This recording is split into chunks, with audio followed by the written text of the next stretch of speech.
Je suis très content d'être parmi vous et je suis très heureux de pouvoir m'adresser à mes collègues du Québec. Et je suis très content de pouvoir vous voir, Francine, en direct et partager avec mes collègues également de l'autre côté de l'Atlantique les discussions que je vais vous proposer. Et vous savez, euh, nous sommes aujourd'hui dans je dirais, dans une situation extrêmement préoccupante. Et j'ai choisi cette conférence pas pour rajouter une couche, comme on dit, mais tout simplement pour montrer que nous sommes à la croisée de chemin. Et donc, c'est le moment où, au-delà de nous, les scientifiques, les chercheurs, et au-delà de la société civile, je pense que nous avons aujourd'hui une certaine responsabilité pour essayer de, au moins, réorienter les choix qu'aujourd'hui font nos gouverneurs et voir à peu près que nous avons encore un espoir, je pense, en dépit d'une situation que je trouve préoccupante. Et donc, j'ai choisi ce thème, l'urgence climatique, parce que c'est vraiment l'urgence climatique. Nous sommes dans une situation d'urgence. Et il y a un chercheur américain qui, je n'ai pas pris son nom, mais je viens de lire un article qui parle de nous sommes dans une pathologie climatique. Mais je pense que nous sommes véritablement dans une urgence climatique. Et je garde l'espoir que, grâce à la mobilisation, grâce à la prise de conscience des jeunes, et nous allons pouvoir nous en sortir. Je crois que cette conférence n'est pas une conférence véritablement de pessimisme. Je tiens à vous dire parce que souvent après, quand je fais quelque chose, les gens viennent me dire, mais vous êtes trop pessimiste. Non, je ne suis pas pessimiste. Je dirais, comme on dit notre cher Edgar Morin, je suis un opti-pessimiste. Je crois qu'il y a aussi une partie d'optimisme dans les choses que je dis et je pense que avec la discussion de mes collègues, on va pouvoir peut-être nous mettre d'accord sur certains points. Et s'il y a des points que nous ne sommes pas d'accord, je pense que c'est intéressant pour prolonger plus tard les discussions. Il est nécessaire, Francine et mes amis qui sont ici, il est plus que nécessaire qu'aujourd'hui nous puissions dialoguer ensemble. Nous ne pouvons plus continuer à dialoguer chacun dans son coin. Ce n'est pas possible. C'est absolument pas possible. Nous avons vécu pendant 2 ans un moment très difficile. Nous avons été isolés. Nous avons été totalement déconnectés du reste du monde. Nous devons maintenant nous reconnecter et nous devons commencer à travailler ensemble. Donc ça, c'est pour contextualiser les choses que je veux dire. Bon. Donc, lorsqu'on dit urgence climatique, qu'est-ce que cela veut dire, l'urgence climatique? Qu'est-ce que cela ça signifie réellement, l'urgence climatique? Et sans vouloir rentrer dans cet aspect, disons, anxiogène, d'accord, parce que c'est souvent ça, lorsqu'il y a une urgence, c'est quelque chose qui ne va pas du tout. Mais là, si vous voulez, là, ce n'est pas du tout ça la question. La question, c'est que là, nous avons des preuves scientifiques. Et nous avons des preuves scientifiques depuis très longtemps. Ce n'est pas seulement ces dernières années, ce n'est pas seulement ces 10 dernières années. Ça fait déjà des décennies que nous avons ces preuves scientifiques. Et il est le moment, je pense que c'est le moment, après avoir vécu cette conférence, la numéro 26, la conférence de Glasgow, où nous sommes allés pour essayer de voir comment les États ils allaient prendre une décision. Nous sommes revenus tous déprimés parce qu'il n'y a pas de mesures qu'ils ont prises. Et donc, il faut absolument prendre des mesures radicales afin que nous puissions confronter, faire face à des dommages irréversibles dans lesquels nous sommes.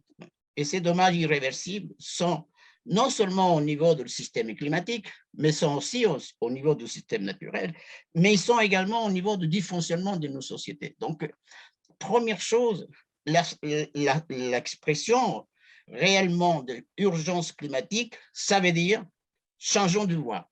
Ça veut dire qu'il faut absolument changer. Et donc, mais un changement ne signifie pas tout simplement d'aller vers, disons, quelque chose de plus soft. Le changement, ça veut dire également, ce changement de voie, ça veut dire également d'une transformation profonde, voire même, comme on dit Edgar Morin, une métamorphose historique de notre civilisation. Donc, c'est le premier point qui pour moi est fondamental. Il faut prendre conscience que nous sommes devant une urgence. Et cette urgence nous demande effectivement de pouvoir faire une transformation profonde de nos sociétés. Voilà. Ça, c'est le point de pourquoi l'urgence climatique. Ensuite, il faudrait également justifier cette urgence climatique. Et nous, on peut le justifier par plusieurs évidences. Moi, j'ai choisi 3 évidences. Les 3 évidences de l'urgence climatique. On aurait pu choisir 4 évidences, 5 évidences, 6 évidences. Moi, j'ai choisi 3. C'est mon point de vue. Donc, la première évidence et que ne va échapper à personne. Ça, ici, je n'invente absolument rien du tout. Ça, je cite tout simplement, je ne fais que citer des points factuels. Je n'invente rien. Donc, la première évidence, c'est, et là, je pense que nous pouvons être d'accord, c'est ce que j'appelle l'échec de la lutte contre le changement climatique. Ça, de toutes les façons, depuis 26 conférences mondiales de changement climatique, on ne peut pas dire que nous avons fait des avances extraordinaires. Nous sommes devant un échec. Et la preuve, c'est que nous allons vers la 27e conférence qui aura lieu en Égypte, tout pour essayer encore une fois de nous mettre d'accord. Bon, c'est vrai, et ça je peux le dire pour essayer à peu près de mettre un peu de l'eau dans mon vin, mais c'est vrai que, bon, finalement, je dirais même finalement, et l'année dernière à Glasgow, les pays se sont mis d'accord, finalement, ils se sont mis d'accord pour dire qu'effectivement, si on ne fait absolument rien, eh bien, nous allons vers un système totalement déréglé. Et le système totalement déréglé, ça va avoir des conséquences à tous les niveaux, et pas seulement les choses qu'on voit déjà aujourd'hui. On sait parfaitement bien que la distribution de dioxyde de carbone, du CO2, elle s'est faite dans l'atmosphère et il touche la planète tout entière, ça on le sait. Elle touche les océans, elle touche la mer, elle touche les régions froides, donc l'Arctique et l'Antarctique. Donc, nous avons aujourd'hui, et ça je pense que aussi nous l'avons compris, nous savons parfaitement bien que le dérèglement climatique et la manière comment ce système a été totalement modifié dans le climat et dans notre système Terre, on le sait parfaitement bien que ça vient de l'intervention de l'homme. Donc, premier point de cet échec de la lutte contre le changement climatique. Deuxième point dans cet échec, toujours dans l'échec, je le dirais, c'est qu'il y a un consensus, d'accord? Il y a un consensus que si les recommandations faites depuis tellement longtemps, elles ne prennent pas, disons, une véritable bonne direction, nous risquons, et ça c'est aussi quelque chose de très concret, très factuel, ce n'est pas une invention à moi, nous risquons que le seuil d'un 0,5 de degré soit atteint le plus rapidement possible. Il y a des climatologues qui pointent l'année 2030, nous sommes en 2022, donc d'ici à 8 ans, nous allons arriver à 1,5 degré. Cela, ça signifie quoi?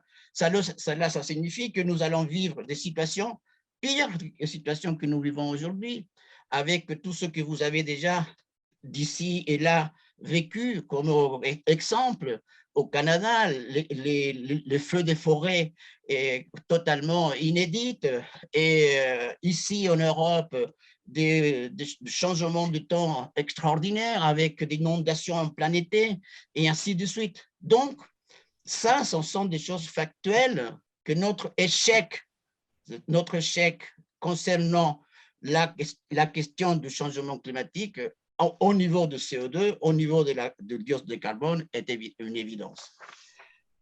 Alors, ce qui paraît quand même incroyable pour justifier cette premier échec, et ça, je pense que nos collègues qui nous écoutent sont aussi au courant, c'est que cette histoire elle est déjà connue depuis très longtemps, depuis pratiquement 50 ans que nous avons déjà tous les éléments en main. Je lisais ce matin pour cette conférence, je lisais cet excellent petit livre de Nathaniel Rich, qui en français s'appelle Père de la Terre. Il raconte l'histoire depuis 1978. Depuis 1978, il raconte comment le Congrès américain, ils ont repoussé toutes les décisions concernant cette question. Et jusqu'à maintenant, pratiquement jusqu'à les années de Trump. Donc, vous voyez, c'est pas quelque chose que nous, on est en train d'inventer. OK, donc, je dirais que la deuxième évidence, et cette deuxième évidence, elle est pour certains de nous, et pour, je dirais pour plusieurs grands spécialistes, c'est véritablement une des grands enjeux de notre société, de notre civilisation. C'est le point de basculement. C'est véritablement ce que j'appelle le tournant climatique. Un tournant climatique qui va nous amener véritablement à une dévastation écologique et sociale. Et ça, nous sommes en train de l'observer. Le point de basculement, qui autrefois était quelque chose de théorisé dans la tête des climatologues et des grands scientifiques, eh bien, nous le vivons aujourd'hui à une échelle plus petite. Mais ce que je viens de dire par là, c'est que si nous continuons dans cette même direction, ben nous allons le vivre à une échelle plus importante. Et donc, et ça a été constaté récemment dans différents pays, dans différents continents. Et ce point de basculement, nous le savons également, que c'est conséquence de l'inaction des États. Et c'est sur ce que nous, à la conférence de Glasgow, nous avons demandé, mais arrêtons d'être inactifs face à quelque chose qui ce sont des évidences. Nous savons parfaitement bien qu'il y a une inaction des États, et notamment des États les plus grands pollueurs de la planète. Donc, ce n'est pas la peine de les mentionner, on les connaît. Okay? Donc, cette point de basculement, que c'est la deuxième évidence, pour moi, c'est la plus dramatique. Okay? Parce que nous ne pourrons pas revenir en arrière. Autrement dit, nous sommes dans une trajectoire véritablement d'irréversibilité. Et pareil, nous pourrions effectivement aujourd'hui observer, et c'est tout simplement, il suffit de regarder les informations qui circulent. Nous avons aujourd'hui dans notre planète plusieurs points, plusieurs lieux, plusieurs zones de basculement dans lesquelles nous assistons d'une manière impuissante. Nous avons ça dans les forêts, nous avons dans la forêt amazonienne un point de basculement, nous avons dans les forêts de Centrafrique, nous avons ça dans les pôles, dans l'Arctique, dans l'Antarctique. Nous avons également ce point de basculement, nous l'avons également dans différentes régions du monde où il y a des sécheresses qui sont pratiquement chroniques depuis des années. Bref, ce que je veux dire par là, c'est que nous sommes aujourd'hui dans cette deuxième évidence, nous sommes véritablement dans un tournant climatique. Et que là, véritablement, c'est le point pour moi, c'est le point le plus difficile de pouvoir faire quelque chose pour stopper cette question-là. Je reviens, ça fait une vingtaine de jours, j'étais dans l'extrême sud austral du Chili.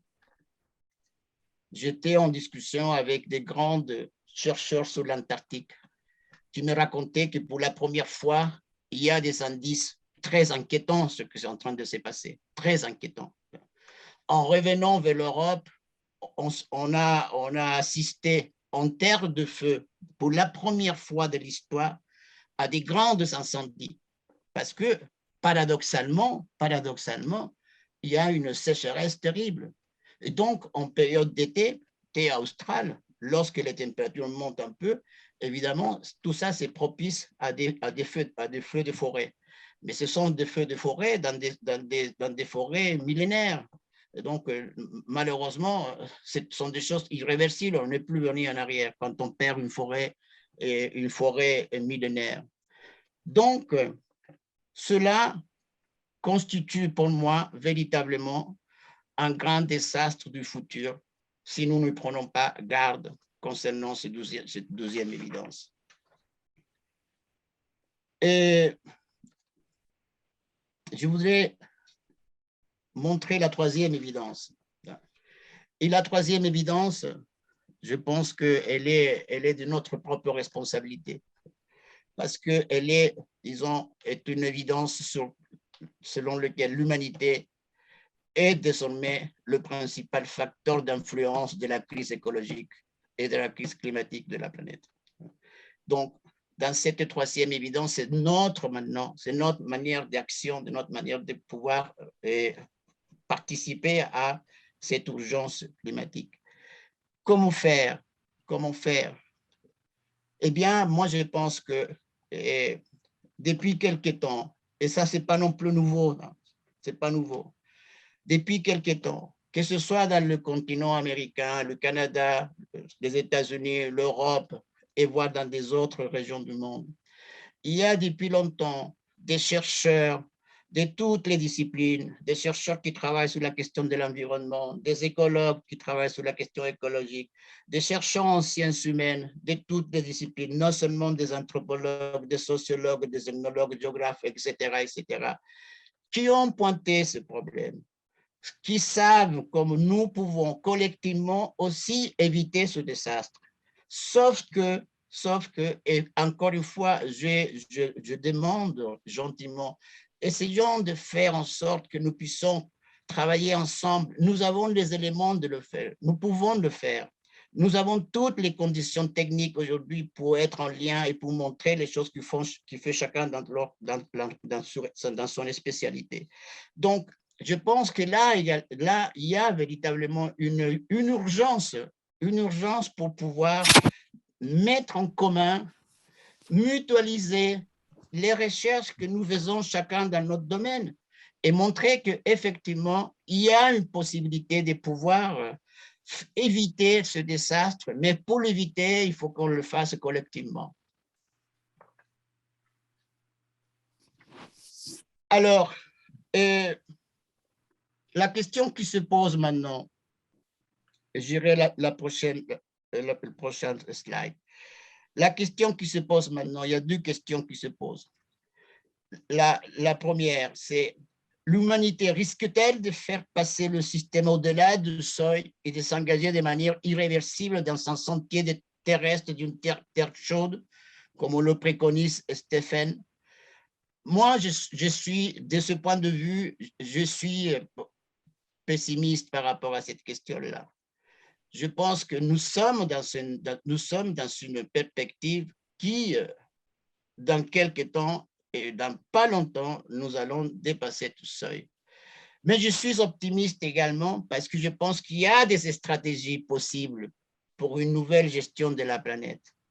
Et je pense que là, c'est mon côté optimiste, je dirais, que cette forme de stratégie, ils peuvent être élaborées, travaillées d'une manière collective avec des collègues des autres disciplines pour essayer d'aller chercher là où se trouvent, je dirais, eh bien, les bonnes volontés, les personnes qui veulent absolument faire quelque chose en passant à l'action.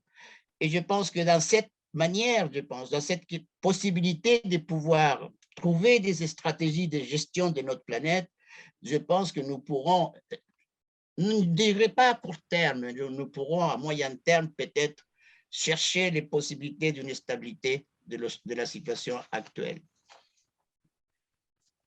Alors, pour résumer cette première partie, je lui dirais qu'il y a trois aspects qu'il faut tenir compte et qui sont les trois évidences. Premièrement, le changement climatique d'origine humaine est réel. C'est une évidence. Une évidence.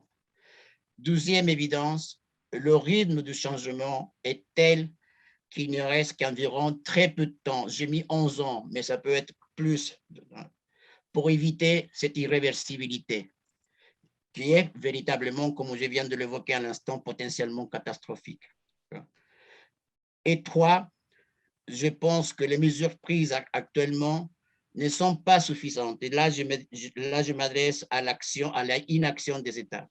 Elles ne sont pas suffisantes pour empêcher ces changements irréversibles. Donc là, il y a aussi, disons, de la part de la société, il y a également une façon de pouvoir faire pression en direction de nos hommes politiques, de ceux qui nous gouvernent. Et je pense que le moment où se profilent des élections par-ci, par-là, je pense que c'est le moment où la société civile peut aussi demander des comptes. Alors, donc, face à cette situation, face à cette question qui s'appelle l'urgence climatique, comment la société réagit-il? Et là, je vais vous montrer une seule graphique, okay, qui a été publiée l'année dernière. Okay. Et cette graphique a été publiée par l'ISOP en France avec une enquête qui a été réalisée dans une trentaine de pays. Okay.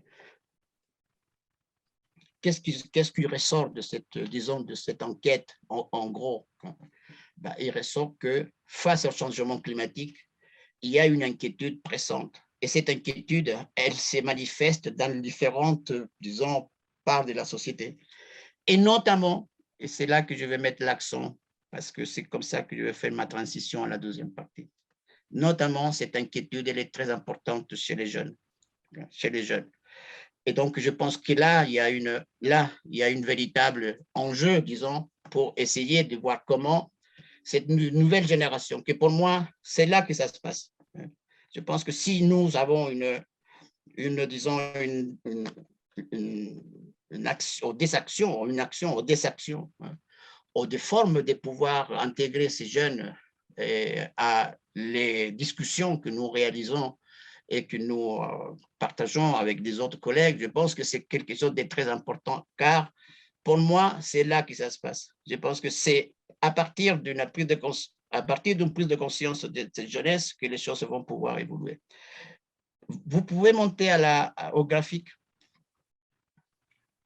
Voilà, grosso modo, si vous regardez le graphique, la question était posée, personnellement, que vous pensez du changement climatique, quel est votre sentiment? Eh bien, 72%, eh bien, toutes catégories confondues, ce n'est pas seulement les jeunes, c'est aussi les adultes, 72% sont véritablement inquiets. Il y en a 30% qui sont en colère, et on le voit aujourd'hui à travers les manifestations, à travers la participation des jeunes et non seulement des jeunes, également les adultes dans les conférences. Et puis 26%, c'est ces personnes qui se considèrent démoralisées. Donc, il y a un climat qui est un climat aujourd'hui de très, très, très grande inquiétude par rapport à ça. Alors, comment fait-on? Alors, et c'est là où je viens à quelque chose qui est véritablement pour moi le résultat d'un travail. Donc, moi, je pense que nous avons la possibilité de pouvoir nous focaliser sur la jeunesse pour cette question-là. Et je pense que il y a les moyens de pouvoir monter quelque chose d'intéressant, de monter un programme pour pouvoir justement essayer de comprendre quel est le sentiment de cette jeunesse. Et à travers, disons, la participation, nous pouvons nous apercevoir qu'il y a ce que j'appelle une ébauche d'une sorte de citoyenneté planétaire chez les jeunes, notamment lorsqu'il s'agit de la question, non seulement de la question du changement climatique, mais également de la question des problèmes écologiques et notamment aussi tout ce qui tourne autour de l'environnement. Et vous pouvez monter. Là, c'est très bien. Là, c'est parfait. Là, c'est très bien. Alors, je vais vous présenter donc cette deuxième partie que j'appelle vers une citoyenneté planétaire. Elle va prendre et elle va se nourrir pratiquement le résultat de ce projet de recherche que je mène depuis 2014. Okay? Donc, c'est ce pacte qui s'appelle en français Pacte mondial des jeunes pour le climat, okay, que nous avons lancé en 2014 à l'occasion de la COP21 à Paris. Et nous avons déjà mobilisé à peu près 12 000 jeunes des différents continents avec plusieurs sortes d'activités. Mais le plus, je dirais, le plus innovateur de cette histoire, c'est qu'il s'agit d'une coopération à 3 acteurs. Donc, c'est une coopération avec le scientifique de toutes les disciplines. Ce n'est pas seulement des climatologues, des biologistes, autre chose, de toutes les disciplines. Les scientifiques, ça va aussi des sciences aux humanités. Les jeunes, les élèves et les professeurs, dans une triade que j'appelle des coproductions, des coopérations et d'élaboration d'une connaissance partagée. À travers la formation, et plus qu'une formation, j'appelle ça à travers une conscientisation. Cette conscientisation, ça se passe à l'intérieur du système classique de l'école, donc dans la classe. Mais elle ne rentre pas dans le programme. Elle est quelque chose qui est complémentaire à l'éducation classique. Donc, ça se passe par des ateliers, ça se passe par des tables rondes, et ça se passe également par des discussions et parfois par des enquêtes que nous faisons avec ces jeunes. 3, c'est autre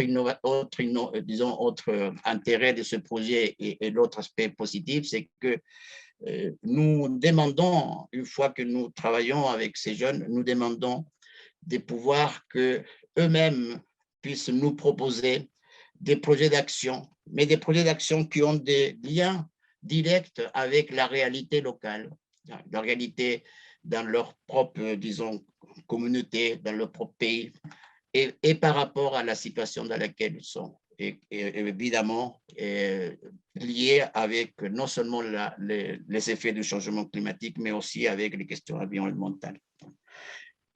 Donc, il y a, à partir de cette relation, il y a ce que j'appelle l'élaboration d'une coopération, d'une coproduction de la connaissance, mais également la mise en place d'une pédagogie et une pédagogie qui tient compte énormément ce que j'appelle l'intelligence créative. Donc, à travers ces projets, nous avons pu justement nous rendre compte de l'intérêt que ces jeunes avaient pour s'engager dans ces questions. L'intérêt qu'avaient ces jeunes pour s'engager concernant ces questions autour des effets du changement climatique. Et vous pouvez... Donc, nous avons, depuis tous ces temps-là, donc depuis 2014, nous avons mobilisé ces 12 000 à 13 000 jeunes dans différents continents, qui va de l'Amérique latine, l'Europe, l'Afrique, l'Asie. Et nous avons pu nous apercevoir et nous avons pu voir comment, à travers toute cette période, petit à petit, bien sûr, en tenant compte et en dépit de toute cette régression que je viens de vous montrer, et à travers, évidemment, de toutes ces questions, disons, des pessimisme qui s'installe par rapport à la question, et par rapport également à une sorte de forme de ne pas pouvoir arriver à s'investir directement. Malgré tout ça, on assiste à une sorte d'ébauche d'une conscience concernant ces questions de changement climatique. Et toutes les questions, toutes les actions que nous proposons et les actions qu'eux nous proposent ont un but, ont un objectif, c'est pouvoir véritablement donner lieu à des actions concrètes dans leur communauté. Alors, qu'est-ce qui est important pour que nous, on puisse justement arriver à proposer des actions aux jeunes? Ce qui est intéressant, c'est que, ce qui est intéressant, c'est que d'abord, il faut que nous sachions comment ils voient cette question, comment ils perçoivent la question du changement climatique. Donc, nous avons fait plusieurs enquêtes. Je vais vous montrer rapidement 2 ou 3 que je pense. Donc, le premier, une grande enquête que nous avons fait en 2017 avec à peu près 600 participants avec 10 pays. Et les questions étaient très, très simples. comment considères-tu le changement climatique? Est-ce important pour toi et ceux qui sont proches? À 80% pratiquement, vous pouvez regarder à 80%, si vous mélangez, si vous mettez le lien, les deux, entre l'idée de très concerné et concerné, bon, on voit pratiquement que dans tous les continents, les jeunes sont directement concernés, très concernés. Et en Amérique latine, pratiquement plus de 80%. Et en Europe, 70%. Bref. Donc, c'est une évidence également. Ça fait partie des évidences. Les jeunes sont totalement concernés et impliqués dans cette question-là. Vous pouvez baisser encore. Le prochain. Alors, donc, le deuxième graphique, qui est une enquête faite en 2019. Pareil, avec 600, il y en avait 15 pays. Et quel sera, à ton avis, l'impact du changement climatique sur ton mode de vie? Donc, ça, on le demande de se projeter. Vous voyez, en Europe, les pays qui ont participé à cette enquête, il y en avait quand même pas mal, des pays européens, eh bien, 60%, 63% considéraient que, disons, cette question, leur impact en se projetant vers le futur, ça va être totalement négatif, donc une vision très négative. Si on prend les jeunes, par exemple, de l'Amérique latine, encore 67%. Donc, si on prend un total, 65%. Donc, il y a cette perception que l'avenir, en fait, de ces jeunes, qui sont ceux qui vont être là quand les effets vont être véritablement d'un grand impact, ben, ils savent qu'eux vont devoir faire face à cela et donc qu'ils savent parfaitement bien que leur futur, l'avenir n'est pas extrêmement, disons, positif pour eux. Donc, il y a cette prise de conscience. Et cette prise de conscience est une prise de conscience qui ne se limite pas uniquement à un lieu spécifique. Et c'est ça qui est intéressant dans cette émergence d'une conscience planétaire. Ils savent parfaitement bien que cette idée et cette question, elle peut s'appliquer également le même résultat avec des jeunes qui sont des pays, par exemple, de l'Inde, de la Chine, du Népal, que sais-je. Donc, il y a une très grande conscience, que j'appelle la conscience planétaire, il y a une très grande citoyenneté pour pouvoir se mettre ensemble, pour pouvoir faire face à cette question. Prochaine. Et la dernière enquête que nous avons faite, c'est post-Covid. Donc, c'est une enquête que nous avons voulu faire sortant de la période de Covid en septembre 2020. Et pourquoi? Parce que nous voulons amener quelques résultats à la conférence de Glasgow. Donc, nous avons réuni à peu près 400 jeunes. Et ceci s'est fait en ligne. Donc, on a contacté 400 jeunes de notre projet, des jeunes qui venaient de l'Inde, de l'Afrique, de l'Amérique latine, de l'Europe. Donc, on l'a posé la question différemment. Donc, ce n'était pas du tout sur cette question, c'était différemment. Donc, on a voulu savoir, sur 4 points, on voulait justement les interroger. D'abord, on voulait savoir quel était, donc, dans le constat, quel était l'aspect le plus important pour pouvoir véritablement faire face d'une manière, disons, active au changement climatique. Donc, première chose dans le constat qui apparaît comme une évidence pour les jeunes, c'est au niveau de l'éducation. La possibilité de pouvoir, dans le milieu de l'éducation, pouvoir utiliser leur réseau, les réseaux sociaux. Évidemment, c'est les jeunes qui sont aujourd'hui, pratiquement tous sont nés avec le téléphone à la main. Donc, pour eux, pour l'efficacité et pour qu'une action puisse avoir un impact plus important, il faut que au sein de l'éducation nationale, les réseaux, les technologies soient vraiment un instrument important. Et dans la question que j'appelle les décideurs, comment ça se passe au niveau de la décision? Qu'est-ce que vous en pensez sur la question de la décision? Évidemment, les jeunes pointent évidemment que ceux qui doivent décider rapidement pour faire face à ces questions, c'est les gouvernements. Et donc, là, ils ont après, il y a des documents qui sont plus, disons, sont plus complet que cette graphique, mais il y a des, disons, des pourcentages qui sont extrêmement négatifs par rapport à l'action qu'ils font les gouvernements. Donc, ils pointent que l'inaction des États, des gouvernements, c'est un des points, disons, très néfastes dans cette lutte contre le changement climatique.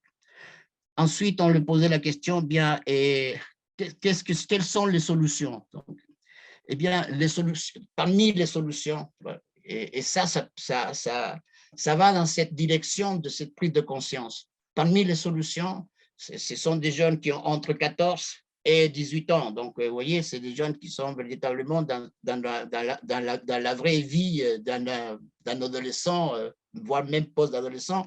Eh bien, la première chose qui pointe, c'est le problème de la consommation, diminuer changer de culture par rapport à la consommation. Et ça, je pense que c'est un bon signe. J'étais donc la semaine dernière dans une école d'ingénieurs, c'est pareil. C'est-à-dire que qu'est-ce qui pointe pour, disons, éviter ce désastre écologique? Eh bien, il pointe aujourd'hui la question de la consommation à tout niveau. Donc, je pense que là, c'est un bon signe. Donc, là, c'est un aspect, je dirais, d'optimisme que ça vient des jeunes. Cette prise de conscience sur ces questions-là, ça me semble très important. Et enfin, concernant la question disons, des solutions, et la solution plus en direction, disons, qu'est-ce qui peut accélérer en quelque sorte la lutte contre le changement climatique, eh bien, apparaît comme deux éléments qui sont plus ou moins ensemble et que je trouve très intéressants. D'abord, je dirais, ça apparaît en bas, c'est ils ont mis la sensibilisation. Donc, il y a en quelque sorte une conscientisation plus grande vers, disons, cette catégorie sociale des jeunes pour les amener à pouvoir justement s'impliquer, à s'engager dans cette processus. Et la deuxième qui est la première ici, et bon, ça c'est quelque chose de plus classique, ça vient très souvent, c'est la question de recyclage. Donc, vous voyez qu'il y a dans ce processus, et en travaillant avec eux, en essayant qu'eux-mêmes puissent élaborer leurs propres propositions et leurs propres actions, on voit qu'il y a quelque chose qui se dessine, qui est véritablement positif. Donc, tout n'est pas perdu, je crois. Je pense qu'il y a quand même un très gros, non pas un petit, je dirais, il y a un bon lueur d'espoir que les choses peuvent changer par rapport à la manière comment les adultes et principalement nos dirigeants politiques voient cette question-là d'une manière totalement, je dirais, néfaste de tout point de vue. J'ai bien choisi mon mot, hein, néfaste de tout point de vue. Eh bien, je voudrais partager le dernier point, et je pense que ça peut amener après à une discussion. Et ce dernier point, je veux le partager avec vous avec une question que je voulais poser également. Alors, et pour moi, c'est la question cruciale de cette histoire-là, à savoir comment va-t-on faire pour enseigner une citoyenneté planétaire? Dans cette idée de la citoyenneté planétaire, j'aimerais bien également faire un petit clin d'œil à cette idée que Edgar Morin avait élaborée dans son livre Terre Patrie, que c'est cette idée de la communauté des destins. Je pense que plus qu'une citoyenneté planétaire, je dirais que le fond, en quelque sorte, le fond de cette citoyenneté planétaire est la prise en conscience des jeunes de notre communauté des destins, qui évidemment tient compte des impératifs de nos menaces, non seulement la menace du changement climatique, la menace aussi de la question écologique, mais aussi les menaces sociales, les menaces politiques, et la menace à la démocratie également. Donc, vous voyez, c'est pas seulement c'est pas seulement se focaliser d'une manière extrêmement étroite sur la question de réchauffement. Il faut aussi voir quels sont les effets qui vont autour. Donc, pour moi, cette question cruciale passe par,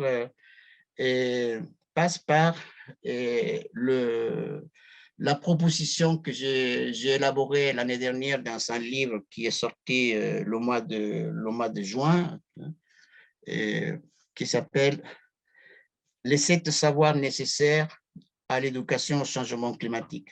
En réalité, je reprends par cette idée, hein, je reprends les 7 savoirs d'Edgar Morin dans son livre « Les 7 savoirs nécessaires à l'éducation du futur ». Et donc, je pointe les 7, disons, les 7 savoirs qui sont pour moi fondamentaux pour pouvoir justement comprendre, non seulement comprendre, mais aussi et proposer une voie différente dans le domaine de l'éducation au changement climatique, à savoir la prise en compte de l'erreur, de l'illusion, les principes d'une connaissance pertinente, enseigner la condition humaine au sein du changement climatique, enseigner l'identité terrienne du changement climatique, affronter les incertitudes qui aujourd'hui sont énormes, enseigner la compréhension, l'idée de la compréhension au changement, élaborer une éthique globale qui tient compte des menaces dans lesquelles nous sommes. Et enfin, je montre à travers ces 7 savoirs, je montre à l'aide et en m'appuyant sur les résultats de ces recherches et surtout avec les expériences qui ont été élaborées dans différents pays, eh bien, je montre comment ces 7 savoirs sont véritablement illustrés dans ces différents types d'expériences qui se réalisent dans différents pays par les jeunes. Donc, je pense qu'il est possible, en fait, à travers un autre mode de pensée, je pense qu'il est possible de pouvoir enseigner une citoyenneté que j'appelle des communautés destin.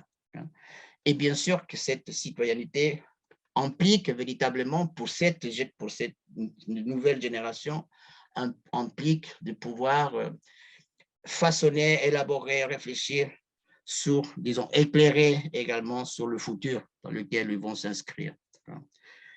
Et je pense également que cette idée de pouvoir proposer cette démarche, qui est une démarche à la fois de réflexion, mais aussi ça peut être une démarche aussi pédagogique dans ce livre, je pense qu'elle peut s'inscrire dans une vision d'une globalité, c'est-à-dire qu'elle peut, disons, arriver à faire comprendre ou admettre eh bien, que notre destin commun, elle est enraciné dans notre biosphère.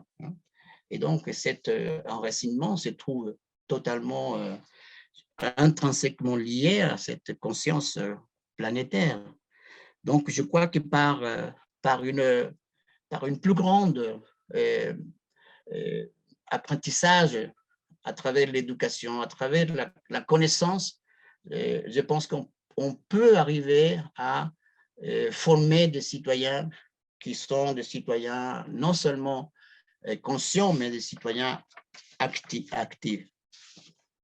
Alors, 2 questions pour commencer à peu près à terminer cette présentation. Eh bien, que pensent les gens de tout cela?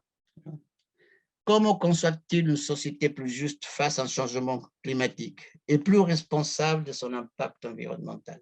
Comment on peut justement répondre à cette question?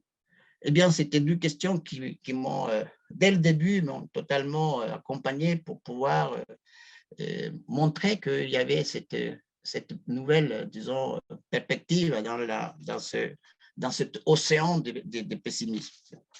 Eh bien, je vais vous montrer 2 exemples. Et à partir de ces 2 exemples, je pense que vous allez pouvoir vous faire une idée. Ce sont 12 exemples que j'ai choisis comme ça au hasard. Il n'y a pas du tout aucun lien, mais bon. Le seul lien, c'est et des exemples qui passent, disons, qui émergent de notre travail. Et donc, c'est ce que j'appelle les jeunes passent à l'action.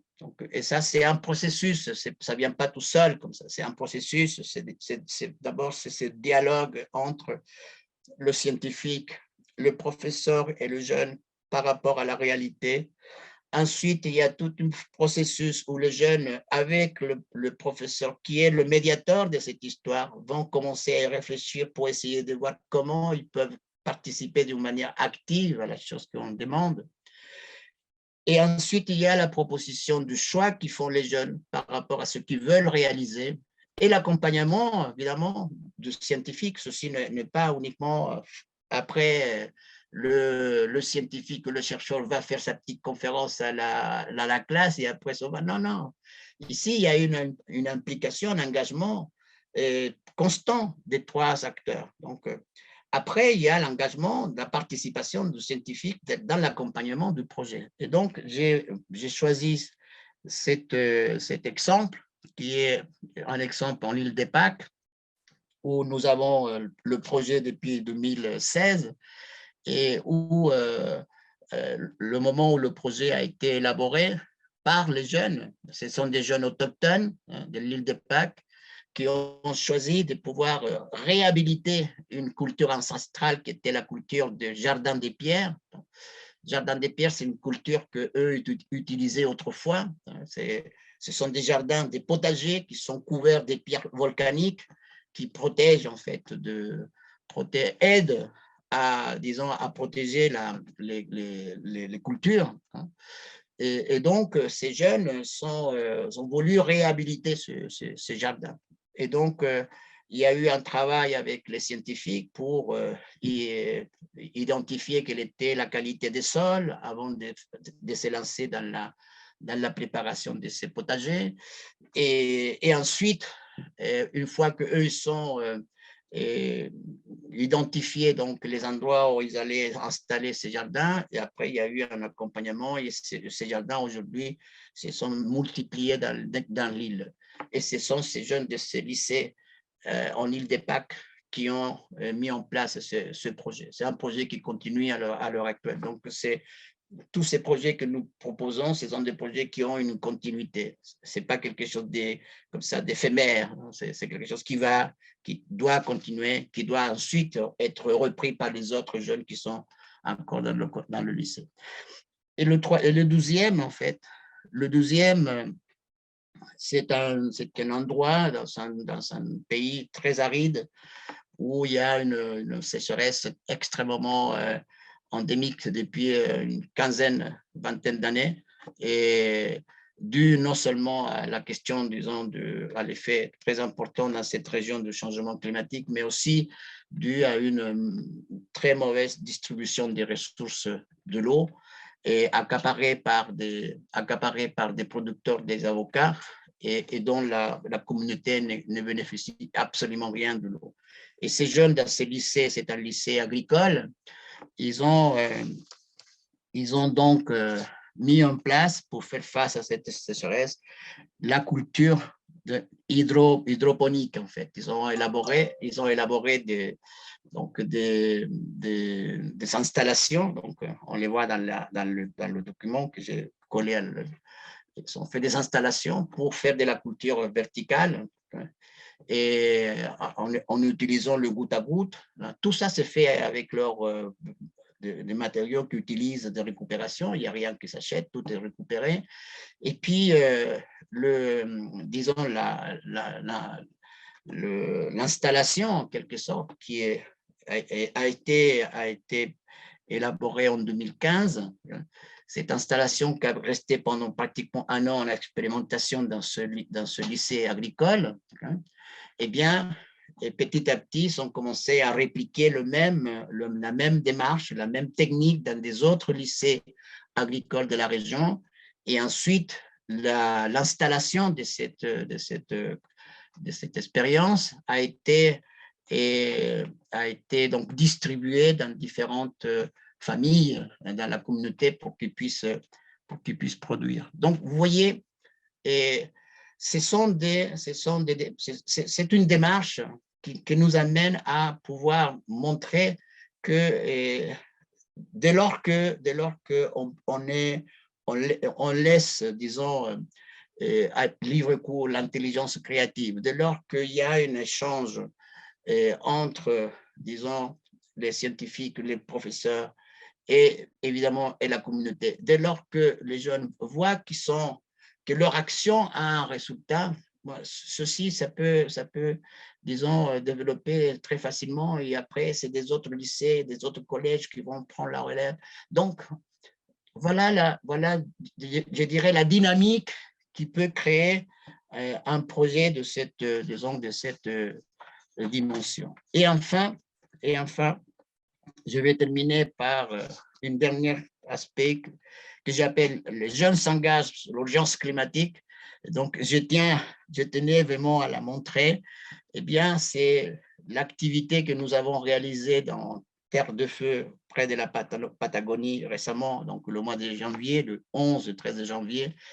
Nous avons mobilisé 100 jeunes, 18 scientifiques de toutes les disciplines. Et pendant 4 jours, pratiquement du 11 au 13 janvier, nous nous sommes réunis ensemble, tous pour travailler collectivement, avec une démarche pédagogique très différente par rapport à les choses qu'on faisait avant, à savoir d'abord l'aspect réflexif avec les scientifiques et ensuite l'aspect de l'observation, c'est-à-dire pendant une courte période, 1 heure et demie, le scientifique dialogue avec les jeunes concernant, par exemple, la question de la fonte des glaciers dans cette partie du monde. Et ensuite, une fois qu'il y a la discussion qui s'est établie avec eux et avec l'ensemble, et le professeur également, eh bien, après, nous partons sur le terrain pour aller observer, pour aller compléter les questions et dialoguer à partir d'une réalité, disons, que le jeune peut observer. Donc, ça se mêle, je dirais, à la fois l'observation, la réflexion, la question, la prise de conscience de la nature, les émotions, puisque lorsque vous êtes en contact avec tout ce paysage magnifique, évidemment, il y a quelque chose que vous ressentez, parfois aussi la peur, l'angoisse de voir que ces immenses glaciers sont en train de fondre. Donc, et on a réalisé ça pendant ces jours-là. On a traité la question de l'impact du changement climatique dans le glacier, la question de la biodiversité dans cette partie de cette région. Et puis, 2 thèmes qui ont été également extrêmement importants. Et c'est la question, disons, de la participation, l'engagement, la citoyenneté planétaire des jeunes. Donc, voilà ce que je voulais vous proposer dans cette conférence à distance. Et bien sûr que pour moi, c'était très, très important de pouvoir dialoguer avec vous. Bien sûr que pour moi, ce serait l'idéal de pouvoir être ensemble. La situation, elle est comme ça. Mais voilà ce que je voulais partager. Et puis, je vous remercie beaucoup pour m'avoir écouté. Et merci encore une fois.